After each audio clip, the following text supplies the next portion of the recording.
Buat kamu seorang suami yang sekarang sedang tergoda, tertarik dengan wanita yang menurut kamu lebih cantik, lebih menawan dibanding dengan istri kamu. Ada dua hal yang ingin saya sampaikan.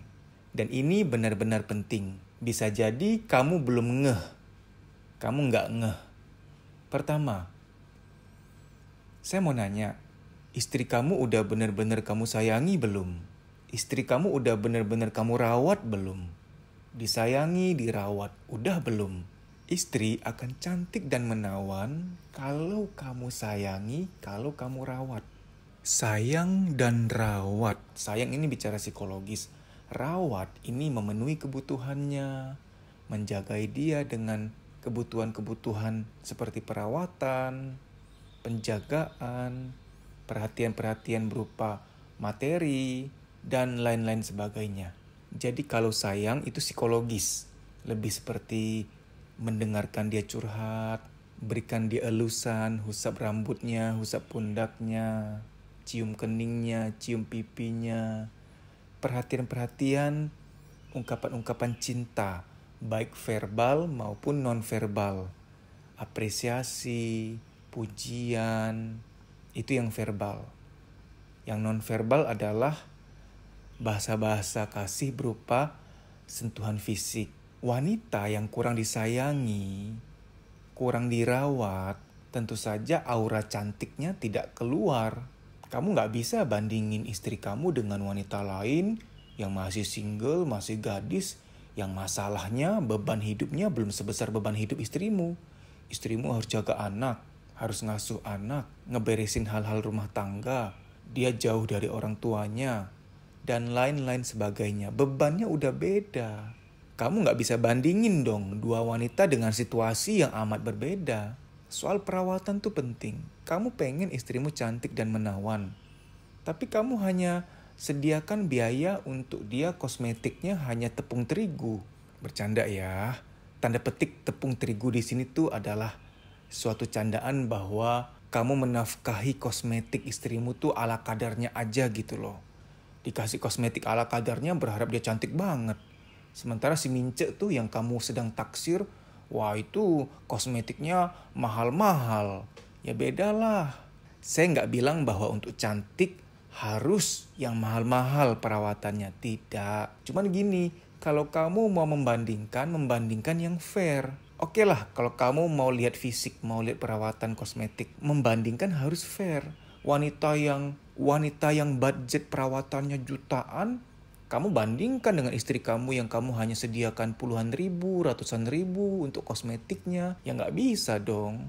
Ini hal pertama yang harus kamu ketahui. Kamu kurang memberi kepada istrimu, kurang merawat, kurang menyayangi. Lalu kamu komplain. Istrimu, wanitamu yang kamu kurang berikan perawatan dan kasih sayang, kamu keluhkan, kamu komplain. Kan gak fair gitu ya. Gini deh supaya gampang. Konteksnya kepada anak. Anakmu jarang kamu semangatin. Anakmu jarang kamu sayangi. Anakmu jarang kamu bimbing belajarnya. Jarang ditemenin belajarnya.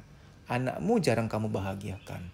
Ketika anakmu dapat nilai rendah di ujiannya, kamu marah-marah. Kok kamu gitu sih? Gak fair. Kamu gak menemani, gak mendukung, gak mensupport, gak menyemangati, gak menyediakan, gak menyayangi. Tapi ketika ada apa-apa kamu ngeluh. Tidak terlibat, tapi bisa komplain. Kan lucu, kan aneh. Supaya gampang lagi. Misalkan nih di sekolah atau di kampus, ada tugas presentasi oleh dosen dan kita disuruh bikin kelompok berlima misalkan. Semua orang pada kerja. Ada seksi sibuk, ada seksi IT, bahkan ada seksi konsumsi. Kamu hanya seksi doa. Hanya yang mendoakan aja biar semuanya lancar. Cuma ngasih doa doang, gak terlibat. Lalu minggu depan presentasi tuh. Ketika presentasi nilainya jelek tuh.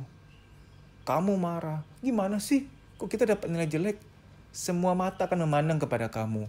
Ya iyalah, kamu hanya nyumbang doa doang. Gak ikutan kerja, gak ikutan bikin PowerPoint, gak ikutan research. Ngerti ya maksud saya ya? Dalam konteks rumah tangga juga gitu. Apa yang kamu sudah berikan pada istrimu?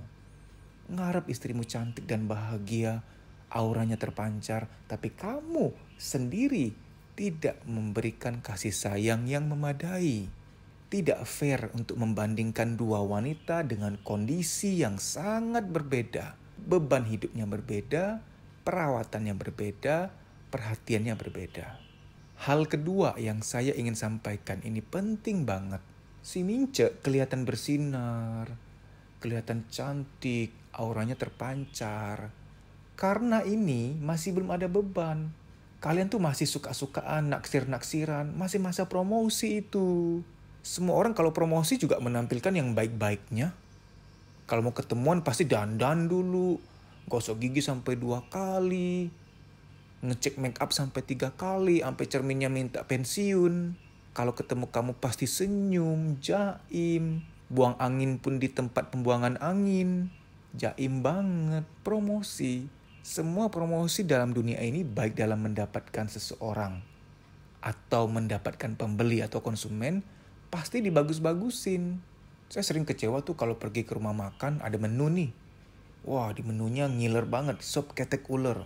Ngiler banget tuh. Pas datang, banyaknya nggak sesuai dengan foto. Saya pesen ketek uler, masih ada bulu-bulunya. Mereka lalai dalam mencabut bersih semuanya. Harusnya kan sudah tanpa bulu ketek ulernya. Kan geli gitu loh.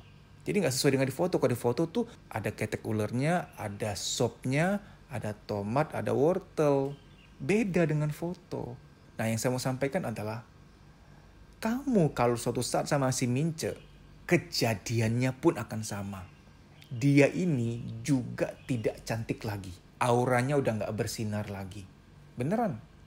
Gak akan bersinar lagi. Gak seperti di awal-awal masih masa promosi. Begitu dia menanggung beban sebagai seorang ibu, seorang istri, sama dengan istrimu yang sekarang, sama.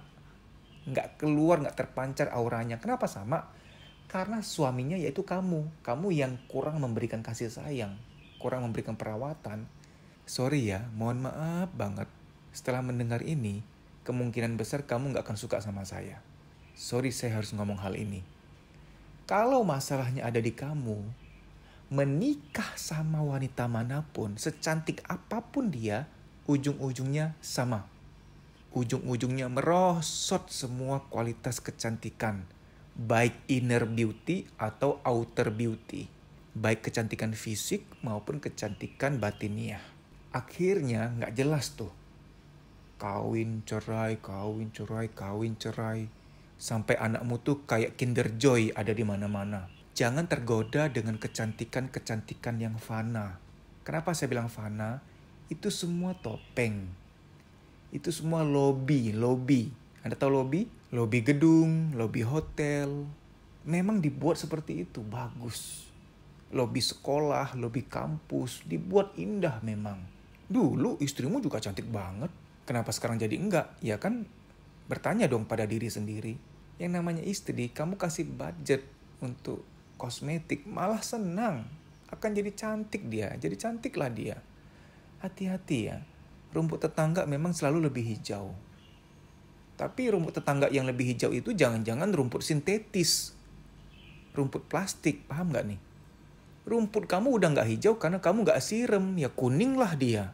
Istri kamu sendiri kamu gak siram, ya kuning dong.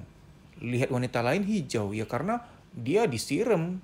Menikah tidak hanya soal cinta, soal sensualitas, soal kenikmatan, tapi juga soal tanggung jawab. Begitu kamu punya anak, tanggung jawabmu dunia akhirat. Itu tanggung jawab terbesar. Suatu saat ketika sudah menghadap kepada Tuhan, ketika kamu dipertanyakan amanatmu terhadap anak, semoga bisa jawab. Jangan sampai gak bisa jawab, gak bisa menjawab pertanggungjawabanmu terhadap anak yang dititipkan kepadamu. Sudahkah kamu amanah? Ketika sudah punya anak, korbankan semua egomu. Menikah itu bicara tanggung jawab, komitmen. Jangan tergiur dengan ilusi-ilusi yang fana. Bahwa gak bahagia ngapain dipertahankan. Itu pengajaran sesat. Kalau gak bahagia ngapain dipertahankan. Yang ngomong itu pasti tidak ada ilmu. Ngomong seenaknya. Tidak ada pernikahan yang benar-benar bahagia. Tahu nggak? Ujung-ujungnya suami istri itu tidak lagi ada eros. Eros itu erotika, sensualitas, seks. Ujung-ujungnya itu suami istri itu kayak sahabat yang paling dekat di dunia. Kalau kamu nggak bisa menumbuhkan rasa persahabatan yang paling intim ini, maka itu belum menikah namanya. Istrimu, suamimu adalah sahabat paling dekat kamu di dunia ini. Yang kamu mau buang angin depan dia nggak marah, dia nggak murka. Tapi dia akan balas. Bro kakak, bercanda ya. Sahabat yang paling dekat, yang tahu segala burukmu, yang menerima segala kurangmu. Itulah pernikahan. Lihat kakek nenek yang sudah tua. Yang mohon maaf banget, kalau kamu pernah lihat kakek nenek di jalan, di taman, masih pegangan tangan, masih mesra. Itu sudah bukan cinta eros. Eros itu erotika. Romantika-romantika yang tentang nafsu dan lain sebagainya. Tapi ini sudah masuk ke level sahabat paling sejati dalam hidup ini. Kebersamaan yang mendalam, keintiman yang mendalam. Sehari nggak ketemu dia, nggak menyapa dia, ada yang hilang rasanya. Pernikahan, inilah pernikahan yang ideal. Kemelekatan, ikatan yang sangat kuat. Melebihi nafsu, melebihi romantika anak-anak muda yang karena sensualitas. Kalau kamu pertahankan pernikahanmu, sekian tahun ke depan akan tiba di level itu tuh. Level kamu sudah nggak membutuhkan nafsu dari pasanganmu. Level kamu sudah nggak membutuhkan pemuasan nafsu biologis dari pasanganmu. Tapi kamu membutuhkan kebersamaan. Membutuhkan ngobrol bareng. Butuh curhat bareng. Butuh ditemani dan menemani. Udah sampai pada titik itu. Kalau udah sampai pada titik itu, kuntilanak manapun, sundal bolong manapun gak bisa memisahkan kalian. Jadi tolonglah pertahankan sampai titik itu. Makanya gini, perceraian banyak terjadi di 5 tahun pertama pernikahan. Kenapa? Karena itu masa-masa masih labil. Menikah itu kan tidak hanya menikah dua pribadi ya, tapi yang dinikahkan, yang dikawinkan adalah dua sejarah yang berbeda, dua perpustakaan masa lalu yang berbeda. Di 5 tahun pertama pasti cekcok. Wah, pasti cekcok, wajar itu. Ayo bertahan. Ini di atas ada banyak link video-video saya tentang pernikahan.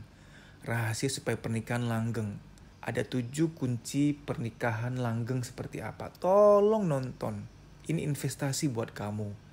Orang Indonesia itu menikah tanpa ilmu, menikah aja. Harusnya tuh ya, sekolah suami istri, sekolah suami, sekolah istri sebelum menikah. Semua harus pakai ilmu. Kita nih buat kerja aja, dipersiapkan ilmunya dari SD, SMP, SMA, kuliah. Untuk kerja loh itu. Nah untuk menikah gak ada sekolahnya. Ayo klik, harus klik. Bukti bahwa kamu sayang sama masa depan kamu. Bukti bahwa kamu ingin bertanggung jawab pada anakmu dengan menyediakan keluarga yang utuh. Wajib nonton ini, klik. Dan kamu juga harus nonton sekolah suami, sekolah istri nih. Diklik nih, di atas nih. Demikian ya, semoga video ini bermanfaat. Sampai jumpa. Kamu bisa follow Instagram saya, deddysusanto.pj_official. Di story itu ada jadwal training, silahkan dicek. Kalau kotamu termasuk di jadwal, WA nama peserta ke nomor panitia tersebut di kota itu. Untuk mendaftar. Kita kan mau membaik nih, mau meningkatkan kualitas hidup. Karena jangan-jangan luka-luka batin itulah yang membatasi, menghambat mental kita untuk maju. Sehingga mengalami yang namanya menunda pekerjaan, ragu ngambil keputusan, minder, mood swing, tidak sekreatif dulu lagi, negative thinking, susah tidur, badan gampang capek, ada nyeri-nyeri nggak jelas di pundak, di perut, di dada, di kepala, dan lain-lain sebagainya, psikosomatik. Psikosomatik adalah, psiko itu jiwa, soma itu badan. Psikosomatik artinya ada beban-beban di jiwa, baik yang terpendam maupun yang disadari, ketika secara akumulatif sudah penuh, dia nitip taruh beban di badan. Ada yang nitip taruh beban di kepala, jadilah migrain, rambut rontok, pelupa, insomnia, pikun dini, dan lain-lain sebagainya. Kalau ketombe karena salah sampo ya, beda jurusan itu. Bro kakak. Ada orang yang ketika jiwanya sudah penuh, jiwanya itu nitip taruh beban di perut. Jadilah mah, nyeri head berlebihan, nafsu makan tinggi, nafsu makan rendah, dan lain-lain sebagainya. Saya nggak mau sebut nama-nama penyakit lain yang wah ya. Tidak baik menyebut nama-nama penyakit seperti itu karena dapat mensugesti. Saya sebutkan hanya gejala-gejala kesehatan yang sering dialami oleh kita semua, yang ringan-ringan. Time doesn't heal. Waktu tidak menyembuhkan. Kita perlu berusaha untuk memulihkan diri kita.